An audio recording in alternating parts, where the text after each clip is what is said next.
그 어렸을 적에 서울에 사는 이사 온 아이가 하나 있었는데 그 마을 앞에 저수지가 꽝꽝 얼었는데 우리는 판때기에다가 그 창문 틀에서 떼는 네일을 받고 썰매를 타고 다니는데 그 친구는 딱 신발 같은 걸 딱 가져오고 장화 2개를 딱 신더니 막 빙판을 날아다니는 거예요.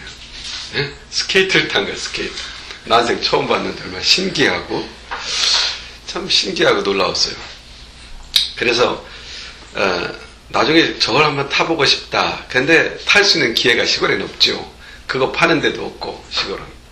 이제 도심에 올라와서 나이가 들어가지고 고등학교 졸업하고서나 이제 그 스케이트장을 가게 됐는데 그거 타기가 얼마나 힘든지 넘어지고 또 넘어져요. 그래서 결국은 타지를 못했어요. 근데 내가 그걸 터득하면서 스케이트 하면서 터득한 게 하나 있어요. 결국 내가 성공을 했는데 넘어지지 않으려고 하니까 스케이트를 못 하겠더라고. 근데 과감하게 넘어질 때 넘어져 버리자. 그러고 타니까 배워지더라고요. 스케이트를 배우는 방법은 넘어지지 않으려고 하는 게 아니라 그냥 넘어지면 넘어지겠다는 마음을 가지고 타면은 넘어질 때마다 뭘 배우냐면 내 몸이 중심 감각을 배우는 것 같아요. 한 번 넘어지고 두 번째 탈 때는 좀 더 중심을 잡고 넘어지지 않음으로 탈 수 있는 게 아니라 넘어져도 다시 일어서겠다는 마음 가지니까 타더라고요. 그래서 제가 왜 이 얘기를 처음에 하느냐면 우리가 살면서 이렇게 그 실패한다는 거 이런 단어들을 듣게 돼요. 난 여기에 대해서 실패했다. 그런데 이 실패라고 하는 단어가 정말은 나쁜 단어가 아니에요. 실패라는 것은 기독교적인 입장에서 실패라는 단어가 결론이나 최종 마지막으로 구분되질 않아요. 기독교에서의 실패는 과정일 뿐이에요. 그래서 이 실패한다는 것은 두 가지 아주 큰 의미가 있는데 기독교 신앙에 있어서 첫째는 내가 실패한다 이 말은 내가 지금 도전하고 있다는 말입니다. 뭔가에 도전하고 있다는 말이에요. 그리고 또 하나는 내가 실패를 경험하고 있다는 것은 세상을 정복해 가라는 주님의 말씀에 내가 지금 순종하고 있다는 겁니다. 그러므로 실패라는 단어는 정말 끝나는 단어가 아니라는 것이죠. 만약에 내가 실패를 하나도 경험하지 않았다 이 말은 무슨 말이에요? 나는 인생을 포기했다는 말이 되는 거예요. 삶은 도전하는 것이고 도전 가운데서 실패는 배움의 한 과정이라는 얘기예요. 실패는 과정이지 마지막 종착점이 아니다. 이런 얘기입니다. 그러니까 도전하는 삶 이것이 기독교 신앙에서는 대단히 중요해요. 우리 그리스도인들은 끊임없이 무엇이든지 도전하는 삶을 살아가요. 에덴 동산에서 아담과 하와는 정말 밋밋한 삶을 살았을까요? 아주 다이나믹한 삶을 살았을까요? 에덴 동산의 환경을 보면은 이 아담과 하와는 삶이 상당히 다이나믹했다는 것을 알 수가 있어요.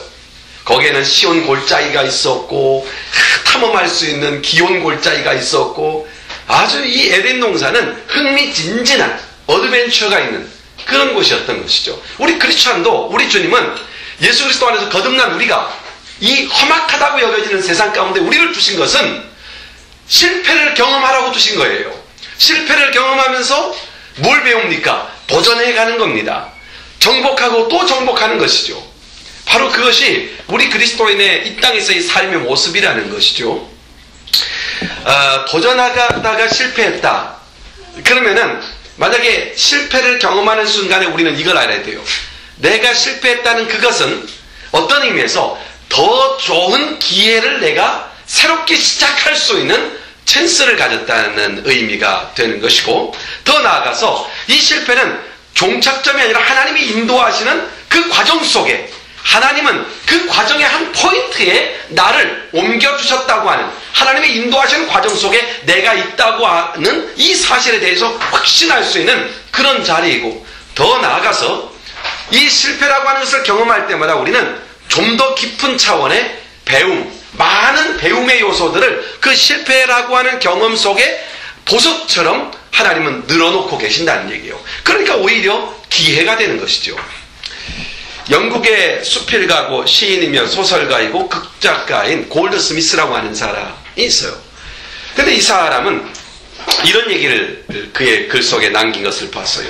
우리의 인생의 최대 영광은 한 번도 실패하지 않는 데 있는 것이 아니라 넘어질 때마다 다시 일어설 수 있다는 것을 아는 것이고 다시 일어서는 그것이다.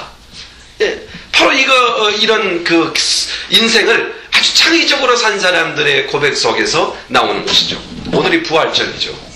부활절이 뭡니까? 예수님이 십자가에 죽으실 때 사람들은 다 끝이다 생각했어요. 끝났다. 그래서 예수님에게 이런 말씀하죠. 너 끝을 향해 가겠느냐?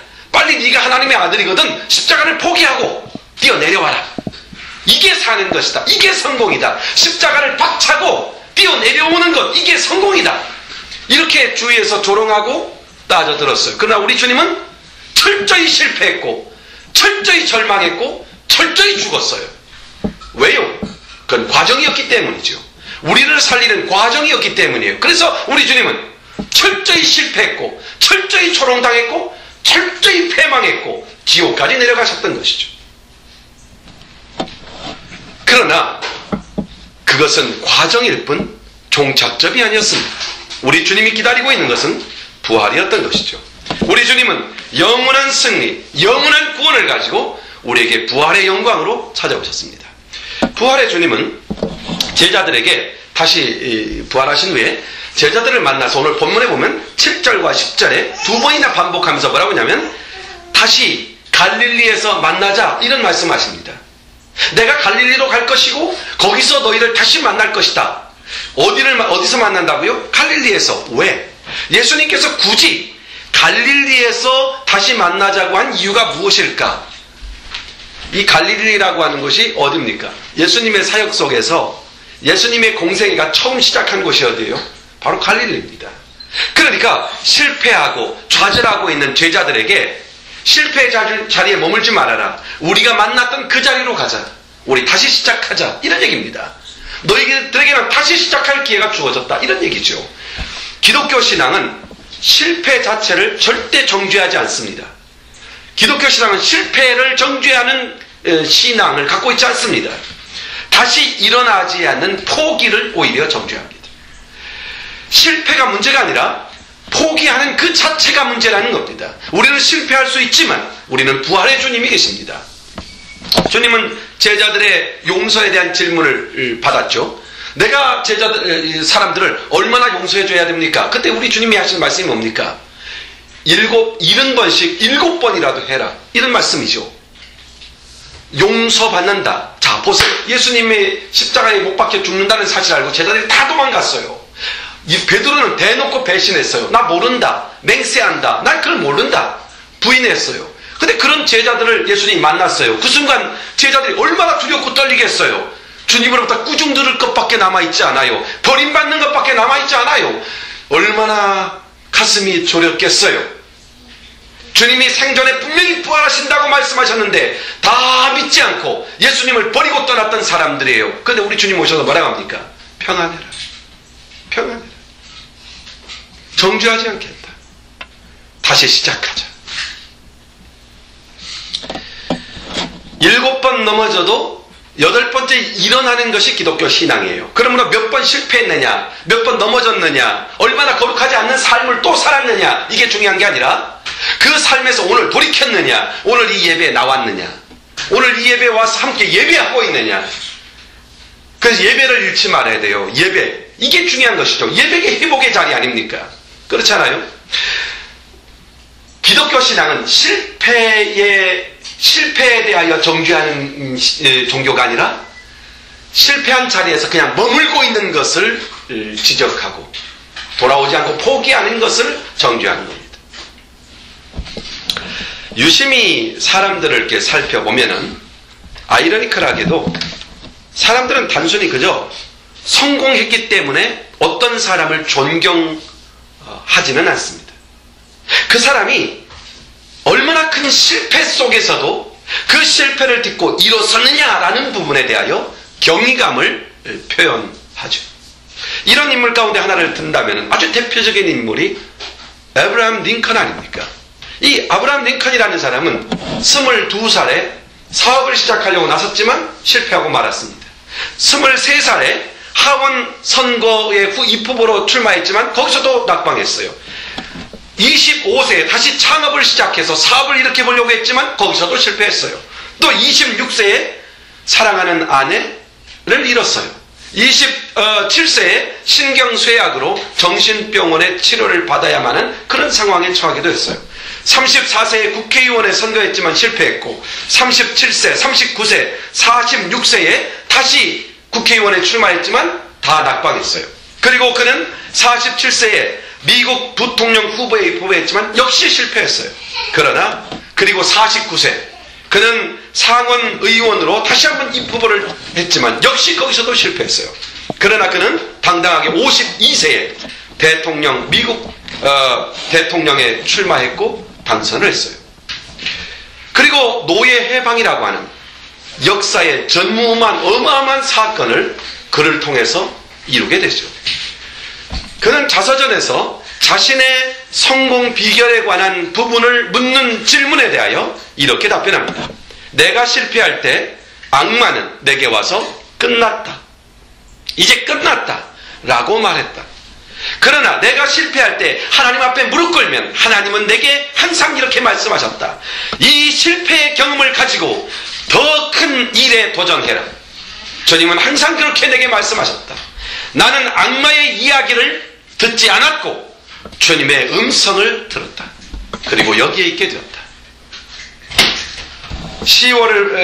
오늘 본문 10절에 보면은 예수님은 실패한 제자들에게 용기와 희망을 주면서 이런 말씀을 합니다. 내 형제들아 갈릴리에서 만나자 라고 표현하면서 내 형제들아 이렇게 말합니다. 가서 내 형제들에게 갈릴리로 가라 하신 거기서 나를 보리라 말씀하셨다고 합니다.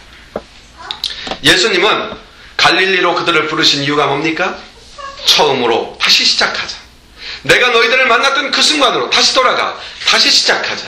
포기하지 말아라. 일어서라. 그리고 시작하자. 아프리카 선교사 중에 흑인들의 빛이라 일컬는 선교사가 있죠. 바로 리빙스톤이라고 하는 사람이죠. 이 리빙스톤의 좌우명이 뭔지 압니까? 일어나자. 다시 일어나자 였다고 합니다. 그는 늘 이렇게 말했다고 그래요. 그리스도께서 우리에게 이렇게 말씀하셨다. 다시 일어나자. 그리스도께서 그렇게 말씀하셨다. 그럼 우리 다시 일어서자. 정글의 그 수많은 그 식인종들이 몰려와서 자기의 이웃을 잡아먹고 또 죽이고 이렇게 가는 참혹한 상황 속에서도 정글을 포기하지 말자. 우리 다시 일어서자. 다시 시작하자. 그리스도가 그렇게 일어서라고 하셨다. 기독교 신앙의 역동성은 어디에 있느냐? 일어서는 신앙, 일어서라는 부분에 있습니다. 놀랍게도 성경에 보면은 이 일어나라는 말이 618번이나 반복되면서 우리에게 명령형으로 나타나고 있어요. 일어나라, 일어서라. 침체의 자리, 낭망하는 자리, 의욕 상실의 자리, 또는 무기력, 체념, 의기소침, 디프레이션, 슬럼프, 거기에 머물지 말고 일어서라. 이게 그리스도인이다. 예수님을 만난 사람들은 그래서 다 일어섰습니다. 우리 주님께서 다리 저는 사람 만났습니다. 일어섰습니다. 안진뱅이 신세에 있었던 사람을 주님 만났습니다. 그를 일으켜 세웠습니다.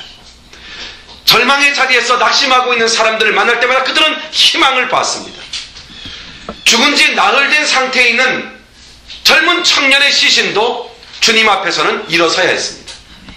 예수님께서는 이미 죽어 침대에 누워있는 어린 아이에게 다가가서 소녀야 내가 내게 말하노니 일어서라 이렇게 말했습니다. 그리고 그는 일어섰습니다.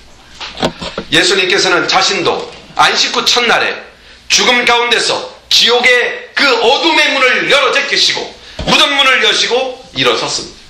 이게 기독교 신앙이죠. 오늘 우리도 어떤 좌절, 낭망, 실망 이런 것이 찾아올 수 있지만 주님은 거기에서 머물라고 하지 않습니다. 일어나라고 말하죠. 어느 날 요한과 베드로가 성전으로 들어가 기도하려고 할 때 미분에 앉아있는 안진뱅이를 만났습니다. 내가 너에게 줄 것은 없지만 예수 그리스도께서 말씀하셨다. 예수의 이름으로 너는 일어서라. 그는 일어섰고 새로운 소망, 희망을 발견하게 되었죠. 그의 인생은 달라졌습니다. 불가항력의 불행의 자리에 있을지라도 주님은 이렇게 말씀합니다. 일어나라고. 그리고 우리가 가진 형편이 그들만 못합니까? 우리는 일어나야 되고 도전해야 되고 나아가야 되는 것이죠. 오체 불만족이라는 책을 쓴 일본 장애인 가운데 그 오토 타케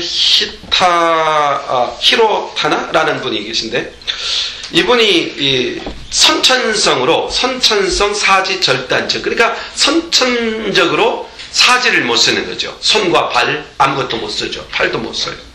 근데 이 사람이 그럼에도 불구하고 도전해서 31살의 나이에 교사 자격증을 취득했다고 합니다.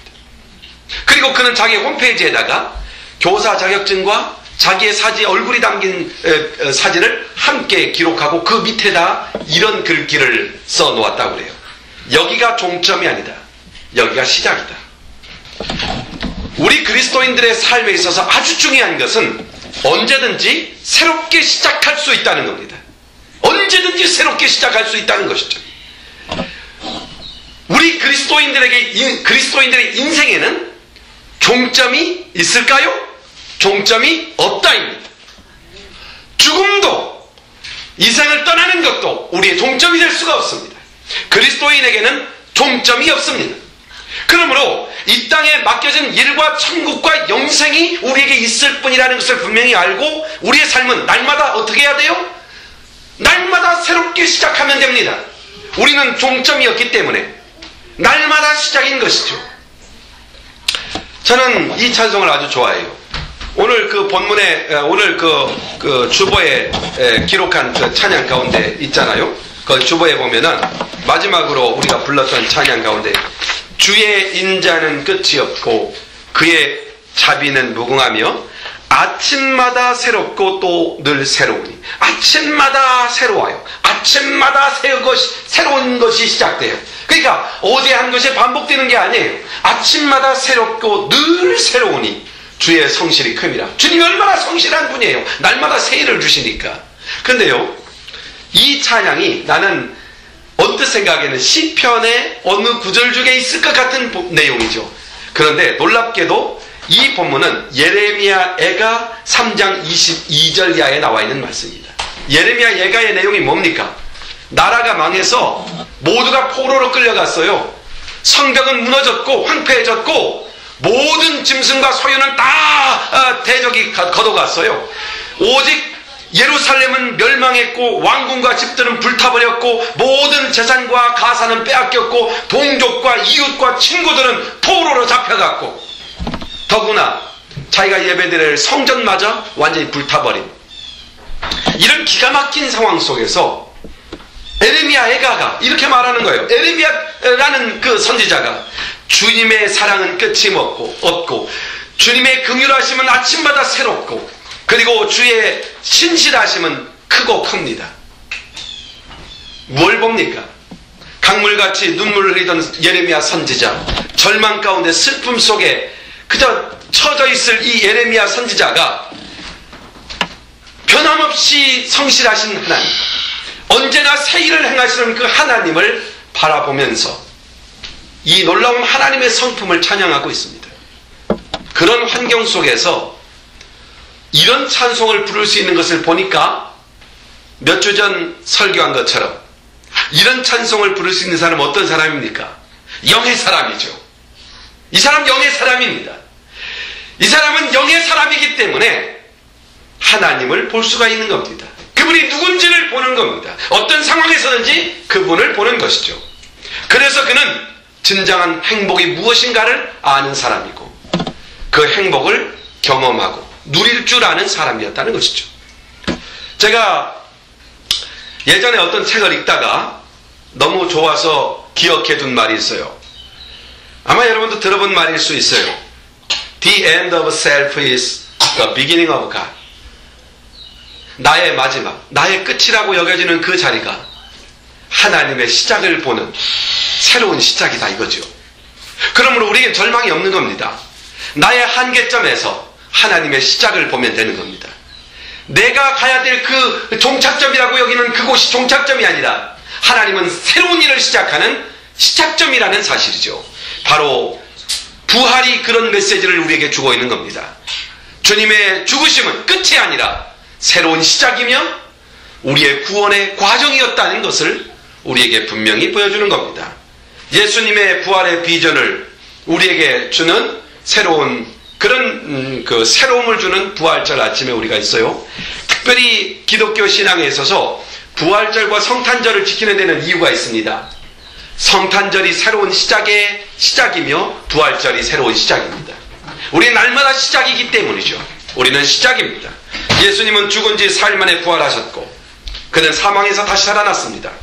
그리고 오늘 우리도 날마다 새롭고 또 새로운 부활의 아침, 이 새 아침을 맞고 있고 날마다 새롭게 하시는 하나님, 날마다 부활의 아침을 우리에게 허락하신 하나님 앞에 감사하며 이 놀라운 새로움을 경험해가는 여러분의 삶이 날마다 새로운, 아침마다 새롭고 또 새로운 그 경험을 할 수 있는 부활의 사람이라는 것을 여러분 마음속에 굳건히 새기고 용기 백백하여 인생을 도전하며 살아가는 저와 여러분이 되기를 바랍니다. 기도하십시오.